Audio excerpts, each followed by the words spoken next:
Great. All right. Hi, Monica. Hi, Therese. Hello, everyone else joining. We have Gary today speaking on questions concerning finances, which is a topic that everyone always has questions about. Um, yeah, so Gary here. Yeah, well, I'm happy to be here today. Some of you all may know of Donna Burry, and Mhm. that's my wife. And, it's hard being married to a saint, but she's getting used to it. That's a good one. So I'm happy just to share some ideas. And I know we're talking about finance, raising money, and a friend of ours who's a priest has one of my favorite sayings, which is, God's love is free, but everything else cost. And so I just wanted to start with, a little research that I had done in thinking about today. And that is how, when you think about the apostles, Jesus and the apostles. So at one point, when when Judas had become an apostle, Jesus gave him the purse. And it was his job to keep track of whatever funding they had picked up along the way. I did some searching this morning, actually, when I was thinking about this, and it's probably much like the apostolate that my wife and I run, Family Renewal Project. We have six paid people, and in 10 years, never has my wife asked me, are we doing okay on money for payroll? Never has any of the employees ever asked, how are we doing on donations? Um, I doubt if Jesus ever asked Judas, so how are we doing on the purse? Do we have enough funding? So, they obviously were open to gifts. A lot of times that was lodging.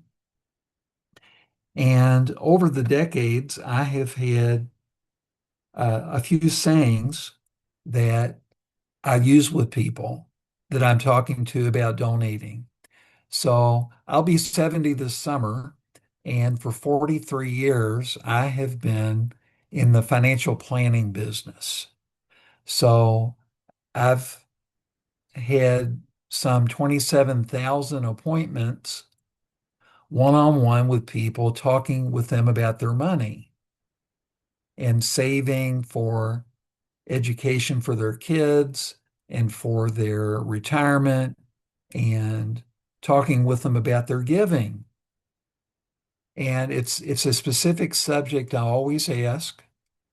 Some people, I've never kept track of the percentage, but some uh, try to donate 10% or more.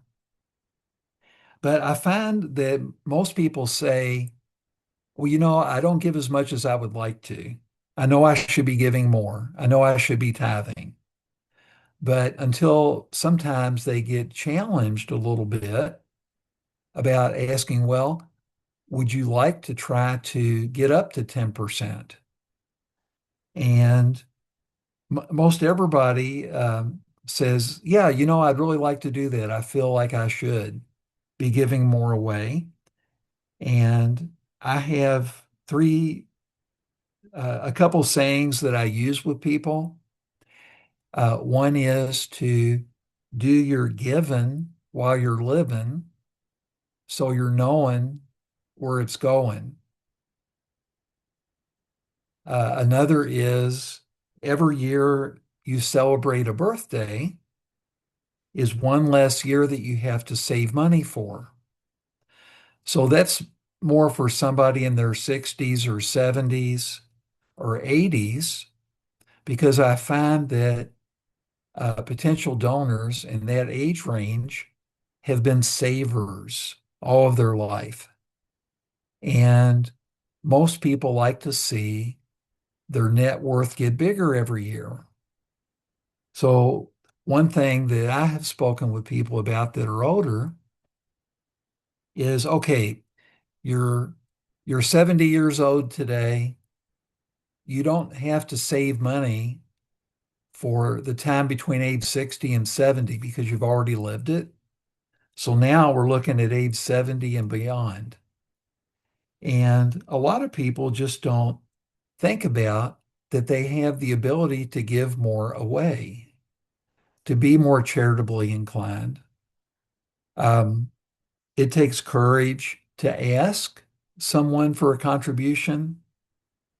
And most people, gosh, if they think about asking somebody for money, I've only been on the call here with Madeline. Is it Madeline or Madeline? It's Madeline, you got it right. Okay. French pronunciation. So I've only been on the call with Madeline for 20 minutes or so, but I would have a hunch that she does not like asking supporters to donate to your all's organization. Most people don't like to do it, and there's different reasons for that. So, one thing I try to coach people on is to start thinking about how you're not asking for somebody to give money to you to spend on yourself, but you're asking people to donate to the cause of theology of the body and expanding the education of that and to try to enable the theology of the body educators throughout the world to do something really good. And often we, myself included, uh, I will make myself ask when I really don't want to. I mean, it's almost like bringing up about the faith when you're talking to someone. I've been more likely the older I get to ask somebody, so how is Christ working in your life? And I do it with clients, and nobody has ever taken offense to it. And it's very similar to donations. When I'm thinking about talking with somebody about a donation for Family Renewal Project, or to think in Madeline's terms, um, just imagine what the theology of the body educators could be in a year if you had um, funding to pay for things that would help that happen, and all the different things that you could create. Probably if I asked you to brainstorm with me, what would you like to see theology or the TLB educators doing 3 years from now? Um, you would have specific things. Well, I'd love to be doing this. Would you like to have 10,000 people on your emailing list or 300 people in your chat that is worldwide? What can really make a difference in what you all are doing? And I, every particular organization and every person has different needs and how they are doing things now. So the TLB educators, that you all have your process that you're operating with now. If you want to help do more to get the word out, what could be 4 or 5 goals like in 3 years or in 5 years? And let's look at what we would need to do to make that happen. And every particular person on the call or whoever are TLB people with an apostolate that they're trying to do is at a different level. Each particular organization there's 7 people on this call with me today, and every person has different contacts in their phone. Supposedly, we all know about 300 people. So each of the 7 people have a different 300. There's obviously some crossover, but everybody has a different starting spot. And I was thinking this morning about if we were having a cooking class, say this was a cooking class, and I was going to talk about 40 minutes on cooking, how to cook. Well, it depends on, am I talking to a fifth grader who doesn't really know much? Or am I talking to a mom or a dad who has raised 7 children and they're all out of the house, obviously knows more about cooking and cost cutting and cutting corners and making things go further than a fifth grader. So today, I really just wanted to talk about finding motivation for each of us to reach out to people. Because what I have found is once you find a person who has a big heart for what you're doing and they have some resources, they can become an integral part in what you're doing. One person who comes to mind is one of the women who was at the crucifixion of Jesus and at the tomb the morning he rose. And her husband managed Herod's household. So they were probably pretty well off. Do you all know what her name was? Joanna. Joanna and Mary Magdalene um, were there when Jesus was crucified and they were at the tomb. So it turns out that Joanna was a financial supporter to Jesus and the boys. And it was something that she did because Jesus healed her. So became a believer and she was giving money all along to Jesus and the boys as they were on their 3-year camping trip. Um, so much so that she was at the crucifixion. And then shortly after that, Herod found out and he lost his job. Um, Obviously, he knew because she had been healed. But my point is about Joanna. Who would have thought uh, the person running Herod's organization would be a financial supporter? And there are people that you all probably know who have the financial means that would support you if you gave them an opportunity, if you just ask. I've often wondered, Jesus att- attracted 12 apostles who followed him, and he had to invite them, come follow me. I've often wondered if he asked people to come follow him who did not.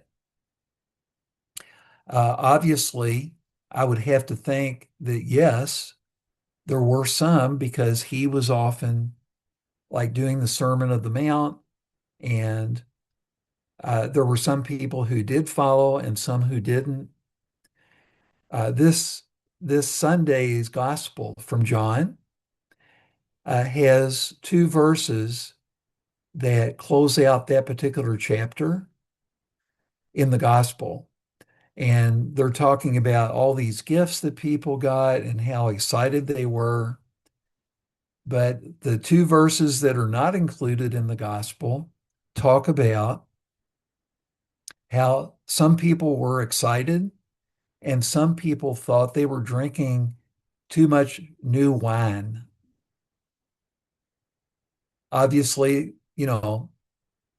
kind of teasing the people who were excited about Pentecost, but being critical.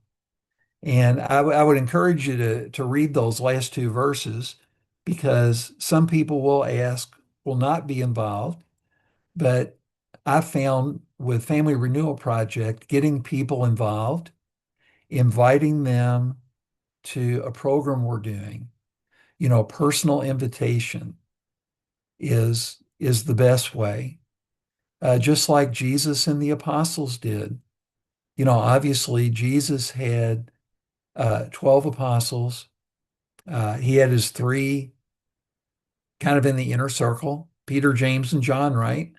And when you think about who they invited, then they invited others. And here we are 2026 years later, and we have several billion, all from invitations. So I wanted to really focus on this for today because if we invite, no telling how many people we can bring to Christ, no telling how many donors we can find. Um, but it's all about inviting. And some will say no. Uh, St. Paul talks about, or maybe it was Jesus who said to knock the dirt off your sandals if you're someplace and they're not listening, because all we can do is invite. But the first point I wanted to make was how I really think we all have so many people that we know or we know of that we could invite. And so what's a good way to do that practically? Like if you're really kind of afraid to do it, I would think that you all have priests that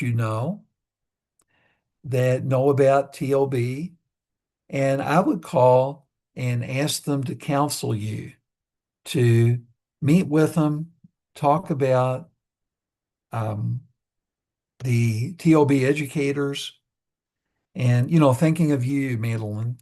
So think of what could grow out of your city in Louisiana if you could find one or two what I call raving fans that can help you connect. Maybe you uh, call the Archbishop and take somebody with you to go talk to him about what you all are doing and tell him you're not looking, you're not asking him for money because I'm sure people do that all the time. Although, as I usually say when I say that, but donations are welcome. But I'm not here to ask you specifically.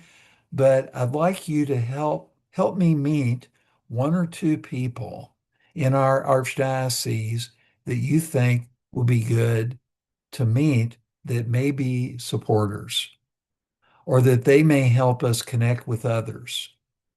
And I'm trying to do this, Archbishop, like Jesus did and inviting. And my hunch is he'll do it. And it could be very exciting because they know a lot of people. And I think you all have a relatively new archbishop. I might be wrong about that, but he would love to hear somebody doing something good. They get complaints all the time about priest and this and that, and Father said this during his homily, which isn't correct. So something upbeat and positive can be really good. And they would like to do it. So if you get somebody on your side and then keep in touch with him once he helps you meet a couple people, and this can go for all of you all, wherever you are, to do this with your archbishop or a priest, and just ask them for help.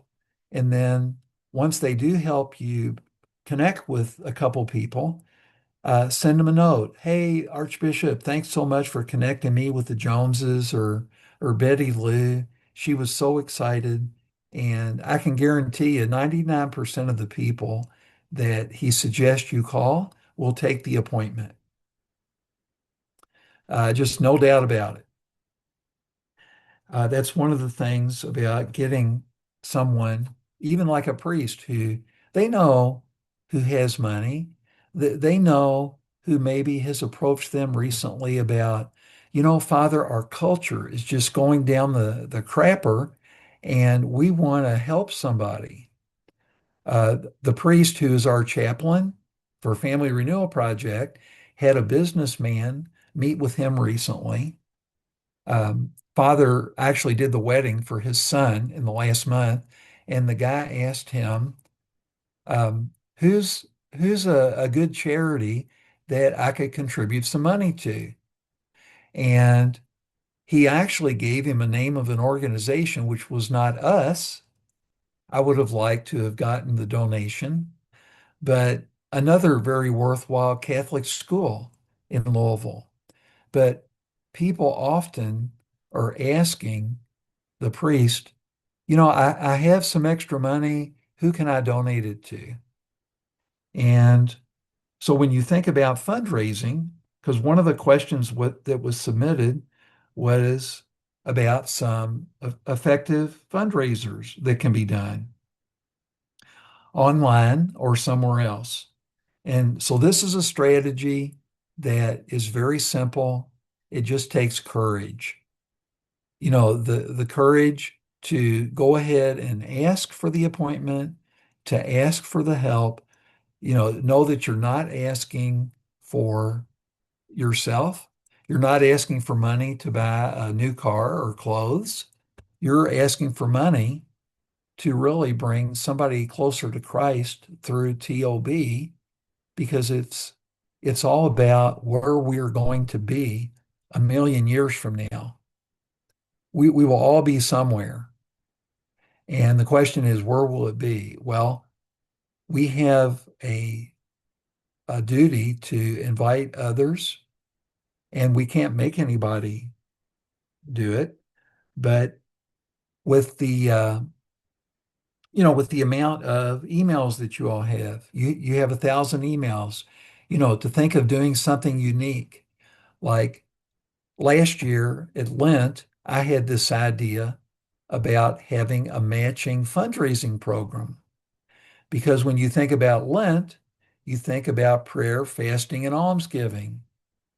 And so my idea was in the last 10 days of Lent to have a very simple campaign through email, our Facebook, and Instagram to reach out to people about Lent.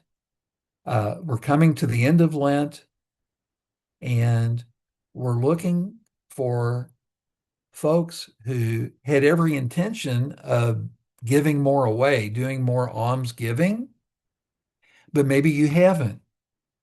And we have a donor, because I had lined up a donor to match the first $25,000, because donors like to put up money for matching, and donors like to give knowing that it's going to be matched. So last year we did this, and it was really minimal effort, very minimal. And we raised $29,000. I couldn't believe it. One person gave 5,000. We had several $2,000 and $3,000 donations, uh, on down to $10. And the donor was so excited that they matched all 29, even though they said they were only going to do 25. So we raised $58,000. Like, wow, are you kidding me? I couldn't believe it. So this year we did it again, and the donor was only willing to go 10,000.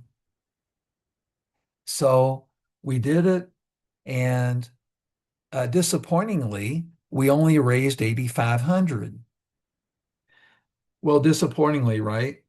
So we still raised 17,000 this year from our prayer, fasting, and almsgiving campaign. So I would suggest all of you all put that on your calendar for next year, uh, maybe 2 months before the end of Lent, and reach out to me, and I would be happy to send you our graphics. And you need to think of maybe having a matching donor. You don't have to have a matcher, but I was able to find somebody to do it, and they're a big donor anyway. And that's one thing about like Joanna, Herod's wife. If she needed to come up with some extra money, obviously it seemed like she could do it because of the resources of her and her husband. So finding somebody that'll match will be good. And some donors will donate just to create a match. And it's really something that I've learned, kind of what I call a Burryism, something that I promote people to do, and it works. I like to do things that work, and some people are so excited to be able to donate. And we use Stripe, Stripe, for donations. I don't know what you all use, but we promote people donating and even college kids. I like to get them to at least be donating so they receive our email. And we have several that are $5 a month, $10 a month. Our biggest is 250 a month, not a college student, but as far as people. And we're up to about $3,400 a month. You can pull up the Stripe app and it tells you every day how much your monthly is. So this month we have $3,516.25 that people have committed to. And so we're always trying to increase that. My next goal is to get it up to 4,000, then 5. And as those are coming in, it's nice to know that it's very steady. Now, one of the things that we're going to do is we're going to get one of our presenters who are going into the classrooms. During the summer, they're looking for something to do, and they don't know it yet, but they are going to be reaching out to all these people and asking them for a 3% inflation increase. So somebody might be giving $50 a month, and we're going to be asking for a $1.50 increase. Or maybe I'm going to ask them to ask for a 3-year inflation increase, which might be 6% total. So that's $7. And what I predict will happen is that almost everybody will say yes. A few will say, I've been meaning to cancel that. Can you just cancel what I'm giving? But some will make a big step up. One I did this with last year was giving 100 a month. And I said, what would be a amount that would say that you're serious about helping us? And they raised theirs to 250. And it comes in every month. So that's something it doesn't take a lot of effort, and it's all automatic once you get it set up. So using Stripe, and there's another organization, I forget the name of it, but uh, it's a for-profit business they handle things like Stripe does as far as monthly donations, but they don't charge a fee. But they offer every donor the option to pay 3% extra to cover the fee for the charity. And over 90% of their donors cover the fee, and that's how they make money, which is pretty interesting.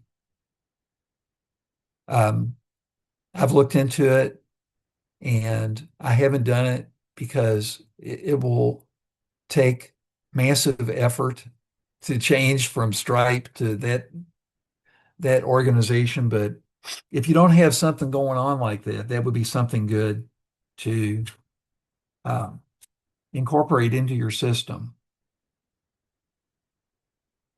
And then somebody asked me a technical question. This is the last thing I'm going to do, which is what do you think about the entities low profit, L3Cs, and B Corps?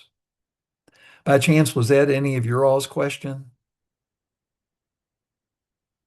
Okay, so I'm going to show you how I found the answer. The answer to that is yes. So the question is, what do you think about the tax entities, low profit, L3Cs, and B Corps? So the answer is yes. So I turned to, oh, Teresa, that was your question. Okay. So nobody knows everything. And I did not know what the answer to that question was, but I'm going to share with you how I found it. I don't know how much you all use artificial intelligence, but I use two different kinds. Uh, One source is called Magisterium AI. It's an app. And I know the guy who invented it. He invented it for his family to answer Catholic questions. And now hundreds of thousands of people have downloaded it. Um, it bases all the questions on the magisterium of the church, the our fathers of the faith, the catechism, etc. And the other I use is Grok. So in my last bit today, before I stop, I'm going to show you what I did with Grok. And GROK is just an AI. It's the source is from Elon Musk and Tesla and SpaceX and all that. Um, my wife has given me a hard way to go, saying, "Why do you ask Grok these Catholic questions? How do you know uh, he's telling you the truth?" And I say, "Well, I could ask two different priests about contraception and get two different answers. And obviously, I have to use common sense to know which one is correct and which one isn't." So now she's using Grok. I found out when I heard him talking to her recently. So anyway, I'm going to show you what I did with Grok and would invite you all to do the same thing.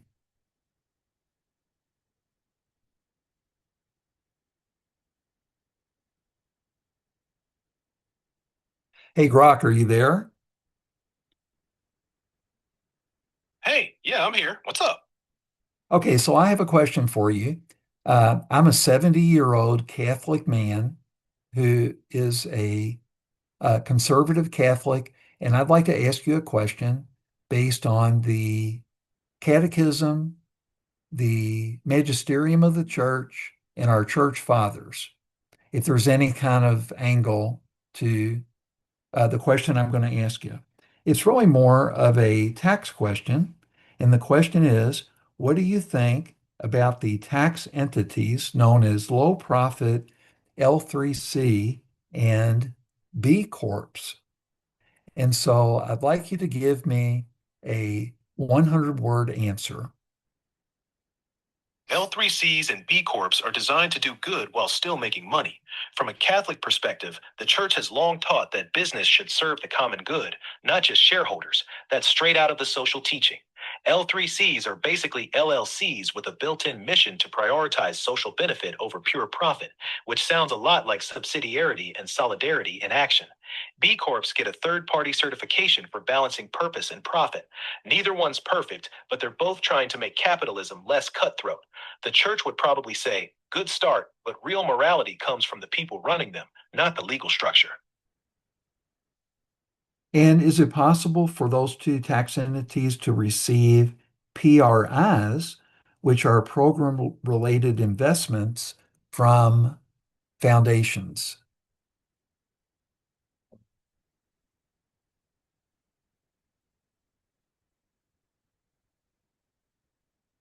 Yes, both can.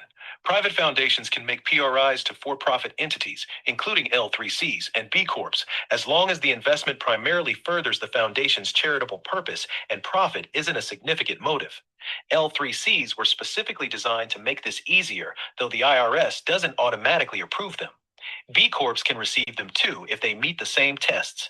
Foundations still need to do due diligence to avoid jeopardizing investment penalties.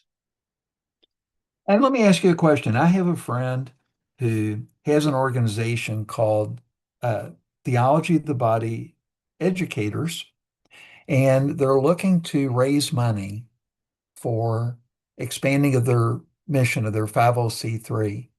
Uh, Give me two ideas in less than 100 words where to start looking for raising money. Two solid places to start. First, reach out to Catholic foundations and donor advised funds that focus on faith formation and education. Second, look into family foundations connected to Catholic business leaders or physicians who value theology of the body. Start by getting a strong one-page summary of your impact and mission. That document opens doors faster than anything else. And then how do I find these organizations that I'd be reaching out to?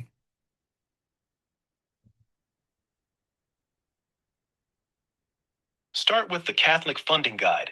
It's a searchable database of over 1,800 Catholic funders with contact info and interests. It's about $230 a year, but many groups recoup that fast. Also, check local Catholic community foundations and donor advised funds in your diocese. Search Catholic Foundation or use Instrumental and Cause IQ for broader foundation lists. Build a one-page impact summary first. That's what gets meetings. I've never heard of that first one you mentioned, Catholic Funding. What's their website? It's CatholicFundingGuide.com. That's the main site. They have a searchable database of Catholic funders. You can sign up there for access. Okie dokie. Thanks. You're welcome, Gary. Let me know if you need more ideas for your friend's organization. Will do. Okay, that's it for today. And you know what's really fun about talking with Grok or Magisterium AI is I do it while I'm driving. Like one of the things I've been working on is asking about what are the covenants that God made with his people in the Old Testament. And I'll ask for, say, 150 words for each covenant. And I'm learning a lot about them. And then it may talk for 5 minutes, and I'll say, "Can you repeat that?" And then maybe a third time, "Can you repeat that?" And it doesn't say, "Well, didn't you get it the last time?" It just does it. So it can really be your friend. Last thing I'll say is I'd really I would find it fun to help any of you individually to assess where you are, what's part of your life, who are people you know, what city you in, to help develop like an initial plan for 60 or 90 days. Because everybody's going to be a little different, and I don't charge for that. Um, I'm just happy to do it, and I would find it fun. So hopefully you'll have enough time to do whatever you do in the last 15 or 20 minutes of your call. Thank you so much, Gary. Wow, I've never heard of what grok. Is that what it is? Oh, wait, how? I'm going to just put it in the chat if people are interested in doing more with that. How do you spell it? GROK. GROK. Is it? It's an app, right? Yeah, can you see the It app there to the is right? fuzzy to the right. I'm not quite sure which app you're talking about. It's a little fuzzy. The camera's a little fuzzy. Well, if you go to your apps and just plug in GROK, Okay. it'll come up. GR. Oh, thanks, Therese.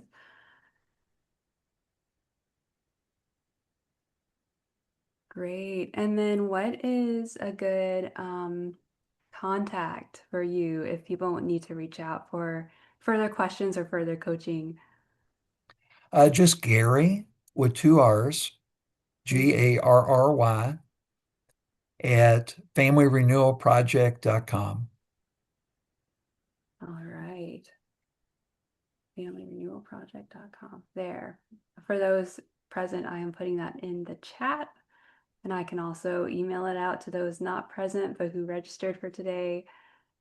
Thank you so much. Now we have spontaneous questions. If anyone here has a question they would like to ask at the moment or make any further comments, you are welcome to do so.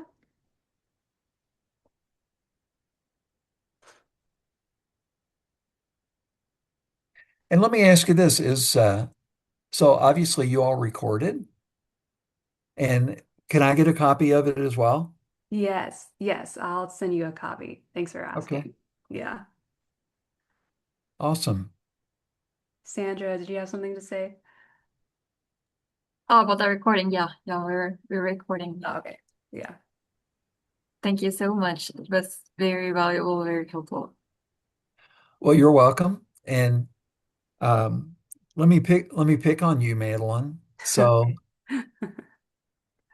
what kind of thoughts do you have based on what I shared that might kind of tickle your fancy as far as what you think you might need to do to help raise money for TLB educators? Mm, I think something that struck me the past 40 minutes or so was the simplicity. Like it really doesn't have to be, I think, at least in the United States, I'm not sure about other countries. There's a lot of apprehension concerning money in general, and it's very possessive just on a societal level. And a lot of people, including myself, are just raised with a sense of it's not good or it's just not the best thing to ask for money. Um, and so when it comes to things like fundraising for an organization you are actually working for, there's a lot of apprehension. But the way you had presented it, for me, it was like sometimes just a real simplicity about it is the best way. And there are willing hearts out there that we may not even know about that would give probably more than what you are even asking. Um, yeah, I guess one practical thing is with the use of social media in our world today, like you had that matching fundraiser, it was just email, Facebook, and Instagram, correct? Yes, Yeah, and that wow, because I know for me personally, I am apprehensive about getting on the phone and like, hey, can you give us money? You know? right. But like really taking advantage of social media.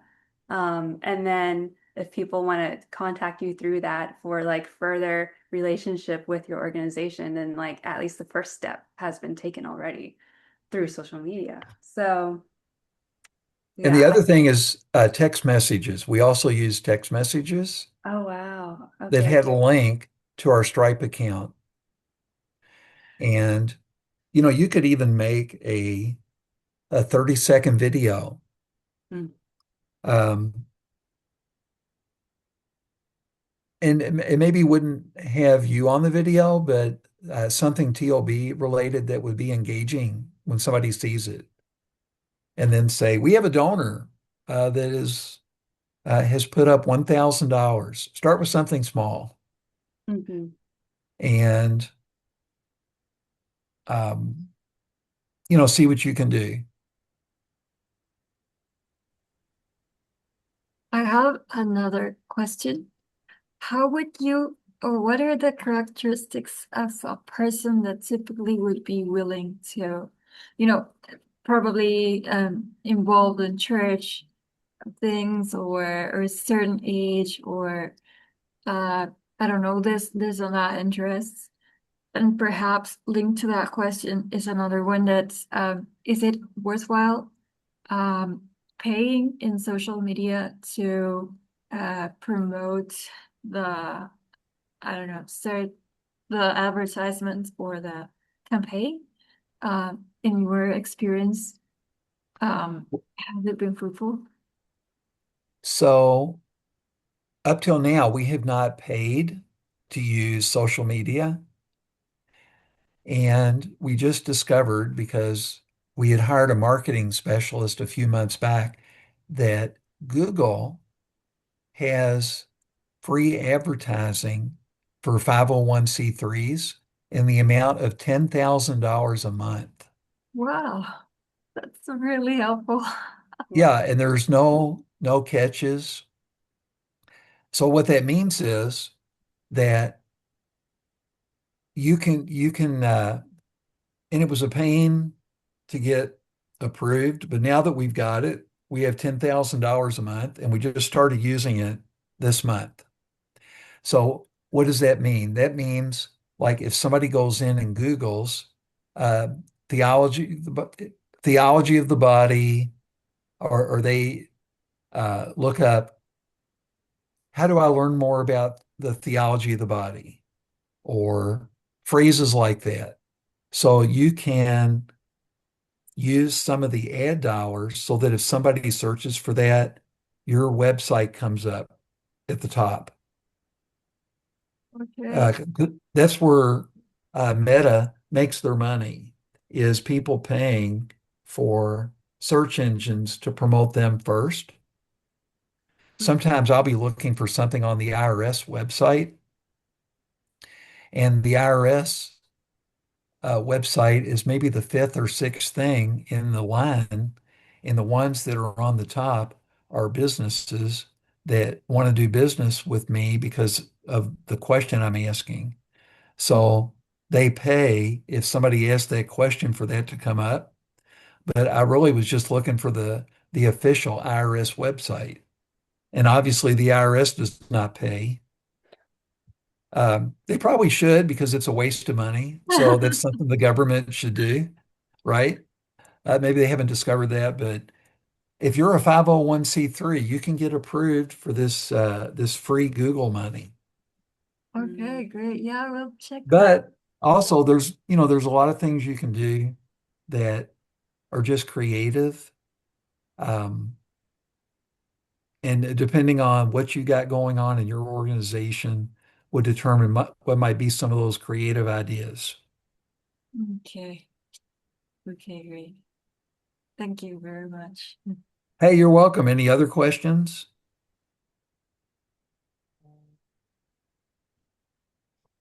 Well, let me see if there's anything on here that I had wanted to share. Yeah, we still have a few minutes left. Yeah, there was one question, how to provide for my family while doing ministry work, proclaiming TLB. So you could be like St. Paul and be a tent maker. That's a sarcastic answer, obviously.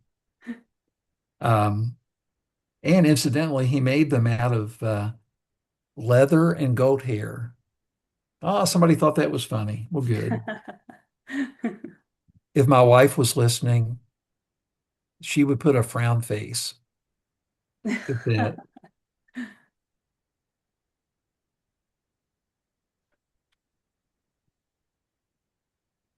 Yeah, I know that is a concern for those who are in leadership for especially nonprofit organizations who Yeah. also have a family to provide for.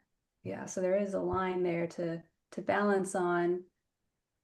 Well, and the actual answer to that question would be to get your fundraising up to a point where you could hire yourself mm, to make money. Um, we had 6 paid people, but Donna and I are both volunteers. And the new guy we're bringing in, we're paying him. And I have enough money set aside at Family Renewal Project to cover our payroll for 15 months. So everybody could stop giving tomorrow, but please don't. And we could go 15 months. Wow. So, most nonprofits are hand to mouth, they're month to month, and really with a little bit of action, um, it just takes courage. It takes somebody pushing you. I mean, when God was talking to Moses about leading his people, he said, uh, I don't really want to do it, but Aaron, my brother, would be much better because he's a better speaker than me. Y'all remember that, right? And I'm like, holy mackerel, I can't believe that's in the Bible. But he ended up doing it. Why did he do it? He felt commanded by God. He was faithful to God. And so he just did it. And then, here was Aaron who really helped the people make the golden calf while Moses was up on the mountain. And, he ended up being a bad boy. And so Moses was the right one to be doing it. So I would really just suggest you all tap into, your commitment for TOB, and it's not for you. It's for those that you're going to reach. And it makes it easy not to get offended if somebody says, "Oh, I would never give to something like that." And nobody's ever really said that, but they've said similar things. I have a Jewish client. He's a doctor. And I was telling him about Family Renewal Project. And he said, "Well, you're Catholic, right?" And he said, "Yeah." And he said, "Well, I give to Jewish causes." And I said, "Well, Paul, funny name, huh?" Um, so, Paul, we do have a mutual friend. And he said, "Well, who's that?" And I said, "God. God is our mutual friend." "Oh, I guess that's true." Yes, it is.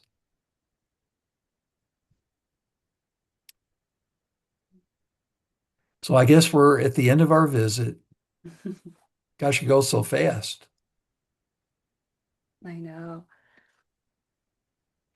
Hi, hello everyone. This is Kat. I'm from the Philippines, so thank you so much for this webinar. This is actually one of my concerns, especially because I live in a developing country, and so um, of course, it's better if you're a dollar earner in a way, right? So, I am what Gary mentioned this evening are really good starting points, especially for someone who's apprehensive like me to also ask for donations.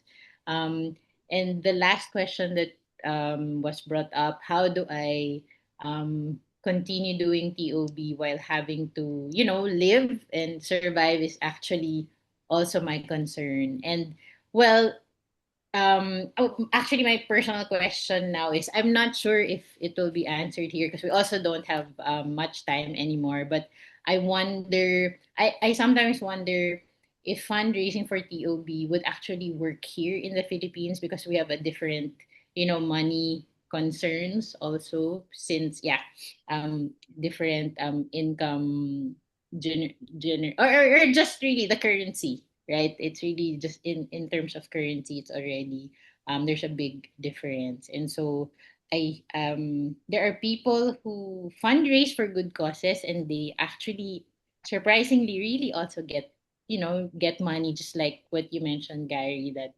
maybe there um people who are waiting to be asked. So they're just wondering, hoping maybe we'll see, what works also here in the Philippines. But currently, what I'm trying to do is still have a full time job while studying TOB because it's kind of hard to Right. study TOB without income. And while I really find it very fulfilling to talk about TOB, it of course it's worrisome to not have constant income. So that's also where I am. So thank you for the person who asked and the last question. And thanks, Gary, for this session. Oh, you're Thank welcome. you, OB educators as well. Thank you.